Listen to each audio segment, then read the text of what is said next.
notice and can be recognized because you don't know if the next person that comes up to you wants to take a selfie or wants to take a shot. No, that's exactly right.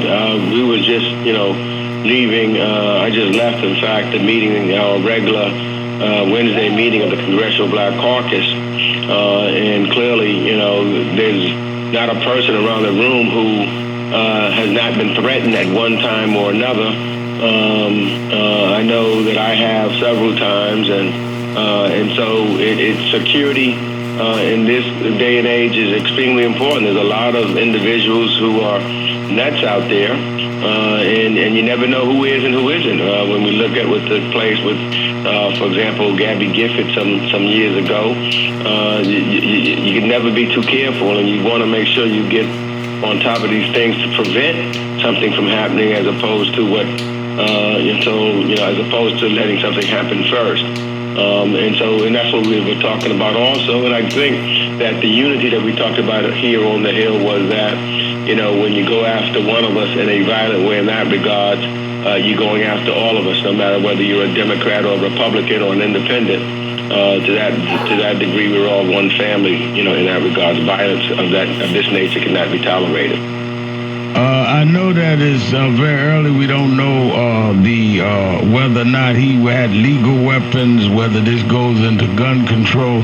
We just don't know where this will go. But clearly, whether it be Republican or Democrat, we do not want lawmakers or any public figures to be targeted. We understand from reports that he asked these Democrats or Republicans, they told Republicans that he opened fire. And that's just as grotesque if it was the other way around. That's absolutely right. We believe that there was a member who was leaving the practice, member from South Carolina, Mr. Duncan, and he encountered the guy, and the guy asked, is this the Democratic practice or the Republican practice? And after being confirmed that it was Republican practice, is when he started walking toward the field and took out his rifle. I'm also told that, fortunately, there was a resident that happened to see him going toward the field with the rifle out, and she called 911. That helped to have some of the Virginia police to get there within 2 to 3 minutes. But I know from talking, from some of the members that were actually there, when you got that kind of gunfire going around, 2 or 3 minutes seems like a lifetime, because it can be a lifetime.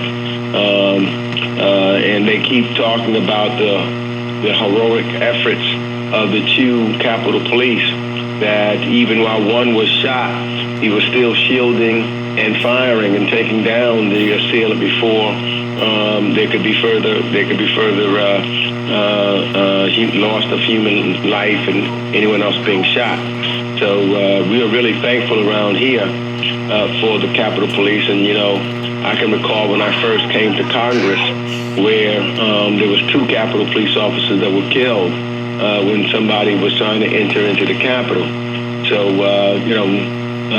it's real, dangerous. You can never take anything for granted here. And so we have been reflective in the society in which we now live. And as you said, you don't know whether gun control or not. And I was thinking about what took place in London not too long ago. I said, thank God they didn't have access to weapons there. They had knives.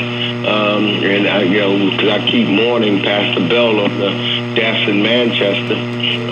But it would have been even worse if it was guns. So we'll see what happens. But we're very reflective around here today. And as I said, votes have been canceled for the day. All right, Congressman Greg Meeks, and y'all all in our prayers. Thank you for coming on, Congressman. Thank you, guys. All right, we're going to take a break and open up the phones. A lot of issues to talk about. I'm going to give you a chance to express yourself and be heard in every state, every region of the country. 1-877-532-5797. Shopton, keeping it real. Be right back.